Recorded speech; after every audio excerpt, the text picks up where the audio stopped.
day to all the persons who are viewing, as well as my guest here, Mr. William Harvey. I am Anniona Jones, principal of the Marcus Garvey Technical High School here in St. Anne, Jamaica. As you can see from the background, we are celebrating 50 years as an educational institution, and we are proud to have as our motto, one God, one aim, one destiny, excellence. For a school that bears the name Marcus Garvey Technical High School, we are very proud of the fact that we have as our namesake, we are named in honor of our first national hero, the Right Excellent Marcus Mosiah Garvey. And with me, I have a proud Garveyite. Mr. Harvey, tell me a little bit about how you got involved in becoming a Garveyite. How did that all start? Approximately 50 years ago, I was walking down the street in Harvey, and I walked past a Garvey lodge, and there was a gentleman standing outside, and he said, sir, come over for a minute. So I stopped and I walked over, and he said, you busy? I said, not really. So he said, would you mind coming upstairs and sitting in on one of our Garvey meetings? So I said, well, why not? So I went upstairs with them, and I was really impressed with what they were saying about Africa and the black race. So I kept going back, and after a while, the gentleman who originally invited me up said, I have something that I would like to give to you. So I said, okay. So he said, here's this book about Marcus Garvey. And he said, you're going to be the next Marcus Garvey. And I looked at him and I was like, really? So when I took the book home, I opened it up and it said, property of Nkrumah, who was one of the best black nationalist presidents of Ghana. And my friend and Nkrumah went to college together. So before Nkrumah went back home, he gave my friend this book. So my friend gave the book to me. So I'm the next Marcus Garvey. Absolutely. Absolutely. It's fascinating how a single moment in time can change the trajectory of your life. Yes. What if you had not crossed the road? What if you had not gone upstairs? What if you had not sat in that meeting? Just that 1 second. What about young people who are making these choices every day? You've been exposed to this philosophy of Marcus Garvey based on a choice at a moment in time. Yes. What message would you have for young people who are making choices every moment of every day? The first thing I would probably say is listen to your conscience, and number two, be humble. Had I had an attitude like, what does this guy want? Now leave me alone, and kept going, I would have missed the boat. But because I humbled myself and said, why not? And it changed my life, just that one, why not? So I say to all of the young people, listen to your older people who have something to say that's important. You don't know everything, but when a person is older, like in the 50s, 60s, 70s, and all the way up, they have an experience that you have not yet had. And if you listen to them, you can tap into their timeline and bypass a lot of nonsense. If you listen to the older folks who have something important to say, you can tap into their timeline and benefit from their experiences. That's correct. How does a young person know who has something important to say? Because we're talking all the time. Social media, the telephones, we're interacting all the time. There's so much information coming at people. How can anyone watching this interaction between you and I, what would you say to them to help them to decipher, to discern? Who is this person? Do they really have something important to say? And is it worth my time? Well, I'll have to go on the principle of judge not, lest I be judged. You don't know who that person is. You don't know what their experience in life is. You're only looking at a shell.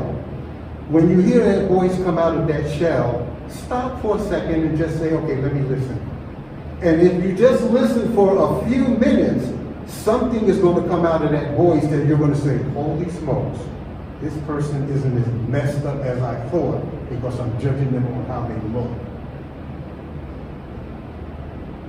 We buy books based on the cover. And the cover of this book, Black Moses, the story of Marcus Garvey and the Universal Negro Improvement Association. We're looking at shells, we're looking at covers, and sometimes we miss all the wisdom on the inside. To any young person who is listening, I hope that you heard that. Don't just look at the outward appearance of a person. When somebody is speaking, actually try to understand what the person is saying, and then you can make a judgment call. But what about those persons who have already made judgment calls? They are not going to classes necessarily, they've chosen friends, they're born into a particular family, they feel as though this is where I am and this is what it is, and this is just my lot in life. What advice would you have for anyone, not just youngsters as teenagers, but even teachers who may be watching? When you feel you're at a place and you now feel this is my lot in life, how can someone navigate that space? That's basically a hard river to cross. What we do as the new government of the first state of the United States of Africa, Jamaica, our job is to go and find those people who basically have given up. That's our job. We're like, well, shepherds going to look for lost sheep. So you have a two-pronged sword. One is humble yourself and don't judge people when they say something to you. Listen.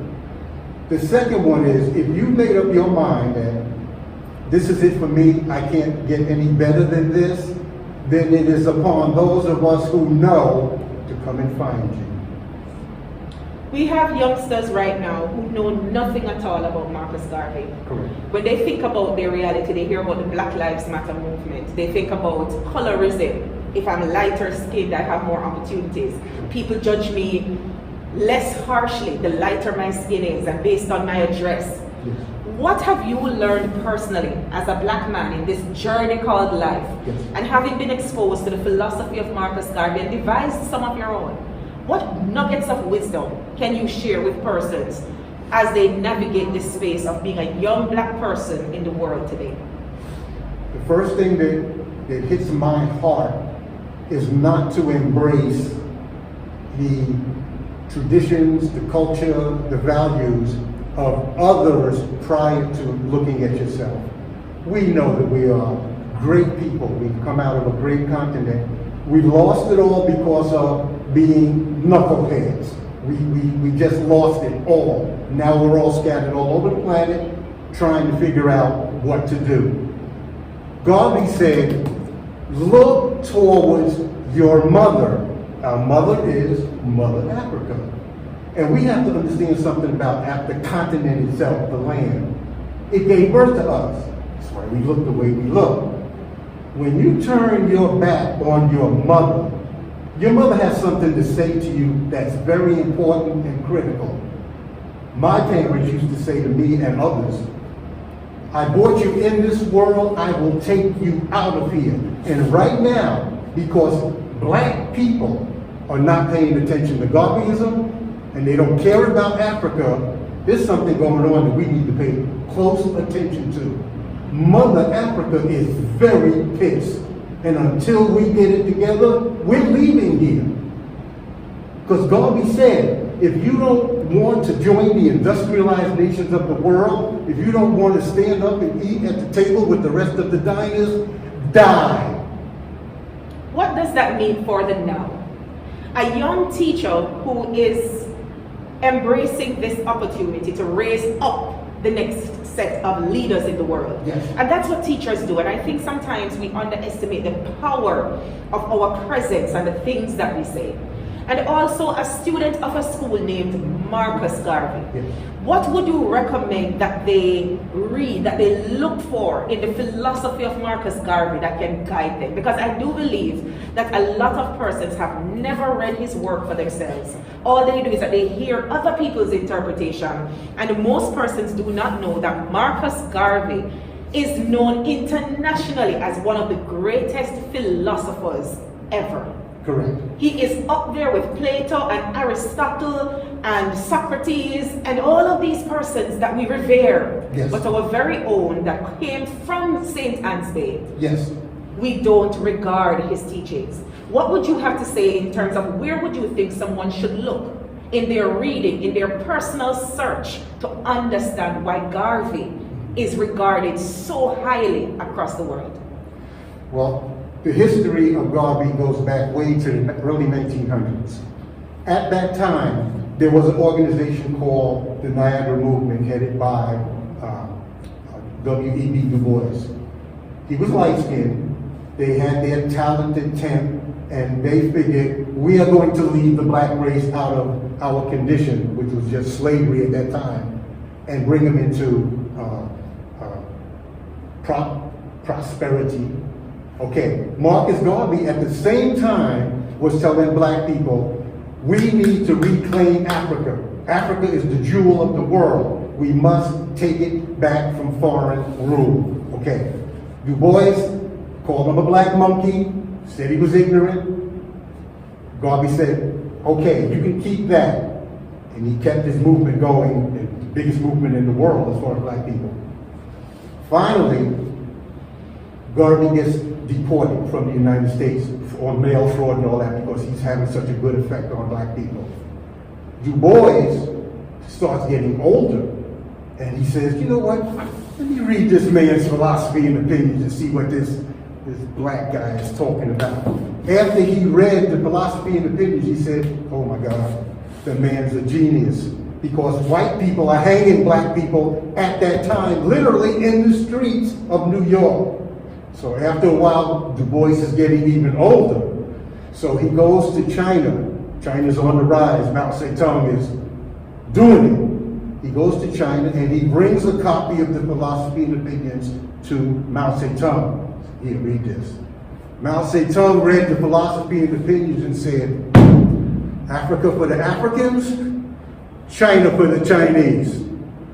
Those at home and those abroad. Up, you mighty race. You can accomplish what you will, but if you don't have a will, you can't accomplish anything. That was the most important words that Marcus Garvey said. You can accomplish what you will. Our will has been broken. I agree. I do not think that most of us know what we want. As a school leader, I remember having several conversations with persons. What do you want? What would make you feel successful? What does success mean to you? And most persons struggle to answer the question. And I realized that it was a question I needed to ask myself. Mrs. Jones, what do you want? Personally. Because if you have a goal, and your goal is so big, you don't get easily distracted. You let some things go because you're on a mission. Yes, sir. What do you think a school named Marcus Garvey Technical High School should have as its mission? To me right now, because that new space telescope just went up to replace the Hubble, dream big. Every time I look at those NASA films and you see all of these technicians in all white, you notice they never show you what they look like. I'll bet you there's not one black person involved in putting those telescopes together to go up into space.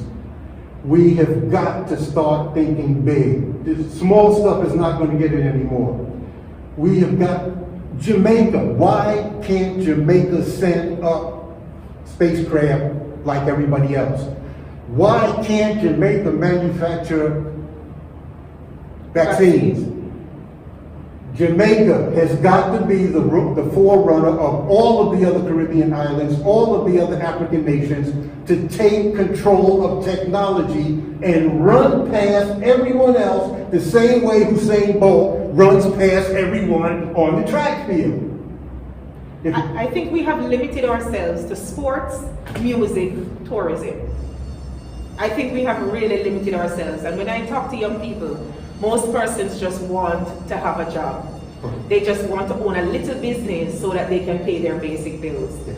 I like where you're starting. Dream big. Look at technology. But technology requires math.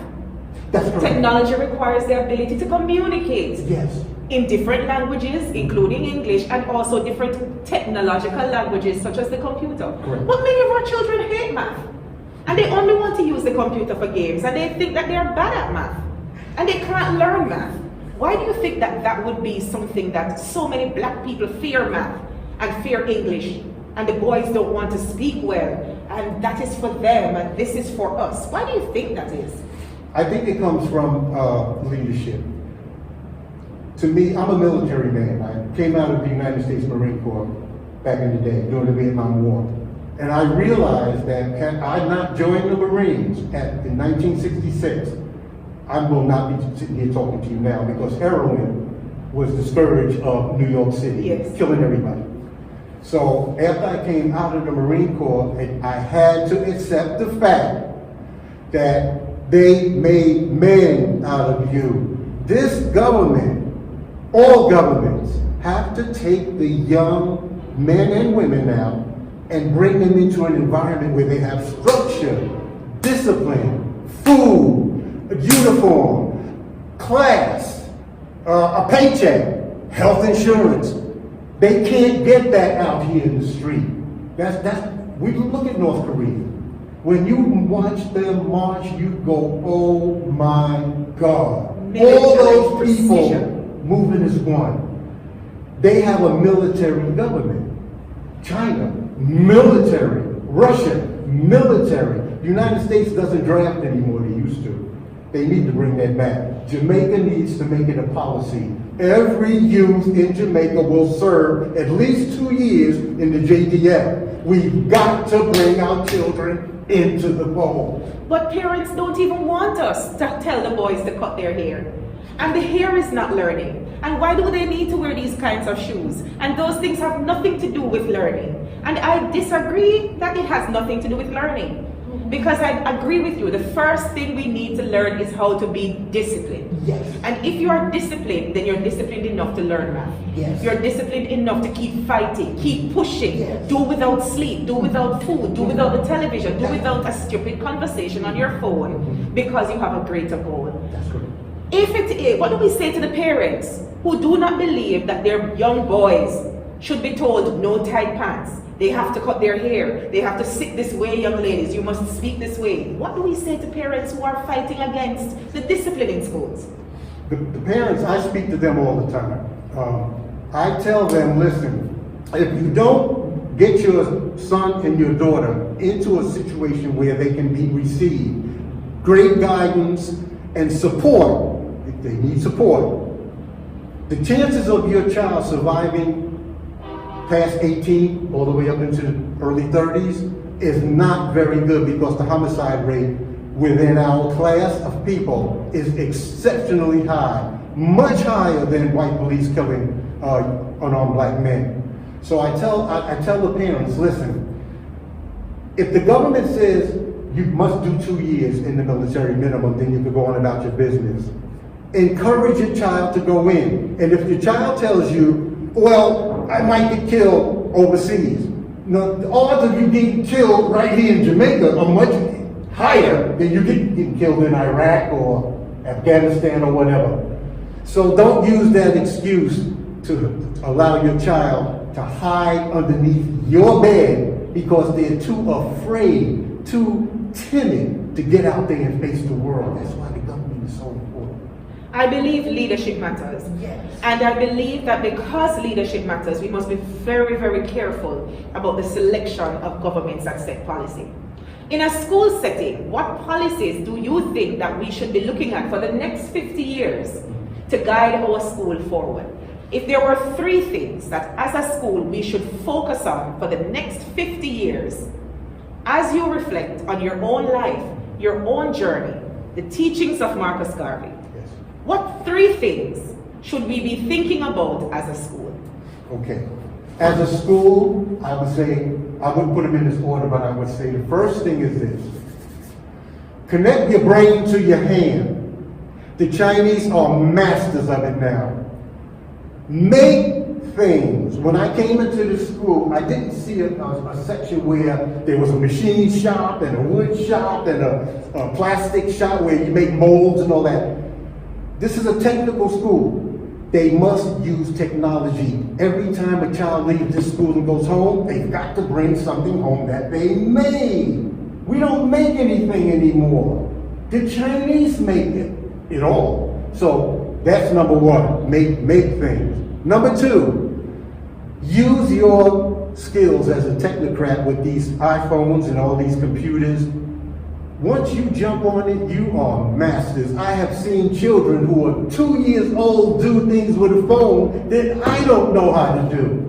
And so when you give them these gadgets, let the minds run with them and explore how they can make it better. Give you just one quick example. Tesla has the electric car out. Yes. Okay. It's great, but there's a major problem. The batteries explode and will kill you. So they're trying to figure out how do we make batteries that won't explode. That's a project for Marcus Garvey Tech. Find a way to make batteries that won't explode, and you will make Jamaica the #1 exporter of batteries on the planet. Number 3, Africa is where all of the lithium, cobalt, coltan, and all that other stuff is used to make batteries. It's the best in the world, best quality.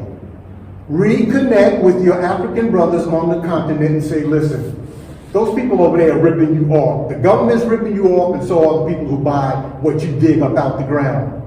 From now on, all business is conducted in Jamaica. If you want to buy our coltan and cobalt, fly into Kingston and see our representatives. You don't talk to us anymore. If we don't connect with those brothers and sisters in the continent, we're all done.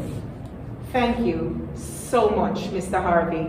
Coming out of this conversation, I know that I have been empowered to, when someone says something, reduce the judgment, open my ears and open my heart to understand where the person is coming from. Then I will make a judgment call. If I connect with persons who've walked this journey before, then I can tap into their experience and be so guided. Yes. But they must have something important to say. Not just complain, but something important to say, some direction. Yes. I've also learned that I need to be more familiar with this philosophy of discovering Black worth and Black value and the genesis of us as a people. Yes. And it's not just when we were first discovered. We connect with the motherland, or a mother has something to say. Yes. I've also come to recognize that the 3 things that we definitely need to do, we must make things. At this school, we do have 13 skill areas that I really believe have not yet discovered their true potential.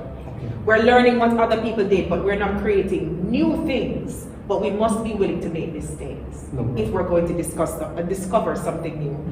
I agree with you that discipline is incredibly important, and we must think about disciplining young people. And I hope for all the persons who are watching that you have come to recognize that as well. We must connect with Africa, and we must connect with technology. Space is the new frontier. Technology is the new frontier. And for those of us who can make things, that's where the new marketplace is. We have to stop trying to earn money to buy. We must earn money to make things that other people can buy. Thank you so much for being here. And I thank you for inviting me. No problem. All right. Thanks so much to Mr. William Harvey, ex-military personnel, Garveyan, and definitely a friend of the Marcus Garvey Technical High School. I am Anniona Jones, principal here, and it has been my pleasure